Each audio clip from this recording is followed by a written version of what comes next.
ক্রীড়াঙ্গনের খবর।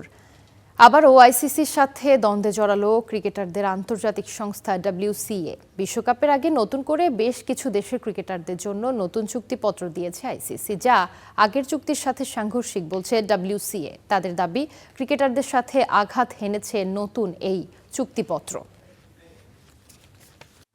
টি-20 বিশ্বকাপ দরজায় কড়া নেড়ে দাঁড়িয়েছে, কিন্তু মাঠে নামার আগে একটা বড় ঝড় উঠেছে আইসিসি আর খেলোয়াড়দের আন্তর্জাতিক সংগঠন ওয়ার্ল্ড ক্রিকেটার্স অ্যাসোসিয়েশন WCA এর মধ্যে।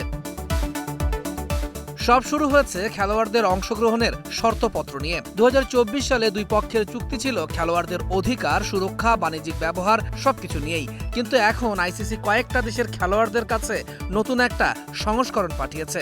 WCA বলছে এটা আগের চুক্তির সঙ্গে মেলে না, বরং অনেক বেশি কঠিন, খেলোয়াড়দের জন্য সুবিধার নয়। আইসিসির যুক্তি ওই 2024-এর চুক্তি শুধু 8টা বড় দেশের বোর্ডের জন্য। তারা হলো অস্ট্রেলিয়া, ইংল্যান্ড, নিউজিল্যান্ড, দক্ষিণ Africa, West Indies, Ireland, Netherlands আর স্কটল্যান্ড। বিশ্বকাপে খেলা বাকি দেশগুলোর খেলোয়াড়রা এর আওতায় পড়ে না। তবে WCA বলছে চুক্তিতে পরিষ্কার লেখা এটা তাদের সঙ্গে যুক্ত সব খেলোয়াড়দের জন্য। বিশ্বকাপে খেলুক কিংবা না খেলুক, সবাই একই রকম সুরক্ষা পাবে। WCA এর সিইও টম মোফাট খেলোয়াড়দের একটা চিঠি লিখে 8টা বড় পার্থক্য তুলে ধরেছেন। মিডিয়া কন্টেন্টে কতটা সময় দিতে হবে, ড্রেসিং রুমে কে ঢুকবে, খেলোয়াড়দের বায়োলজিক্যাল ডাটা কার হাতে থাকবে, লাইসেন্সিং, বাণিজ্যিক অধিকার, সবকিছুতে এই নতুন সংস্করণে আইসিসির হাত অনেক বেশি শক্ত।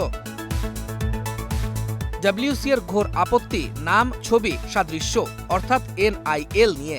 আইসিসির নতুন শর্তে খেলোয়াড়কে বাধ্য করা হয়েছে NIL তৃতীয় পক্ষকে লাইসেন্স দিতে। একই দলের 3 জন খেলোয়াড়কে আইসিসির পার্টনাররা বাণিজ্যিক কন্টেন্টে ব্যবহার করতে পারবে।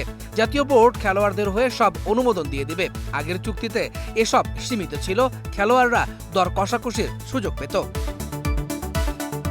ডাটার মালিকানাতেও একই গল্প, নতুনটায় আইসিসির কাছে বেশি ক্ষমতা, আগেরটায় খেলোয়াড়দের সম্মতি ছাড়া কিছুই হতো না। আরেকটা বড় সমস্যা হলো আইসিসি বলছে টুর্নামেন্টে খেললেই স্বাক্ষর না করলেও শর্ত মেনে নেওয়া হয়েছে বলে ধরে নেওয়া হবে। এটা আগের চুক্তির সঙ্গে সাংঘর্ষিক।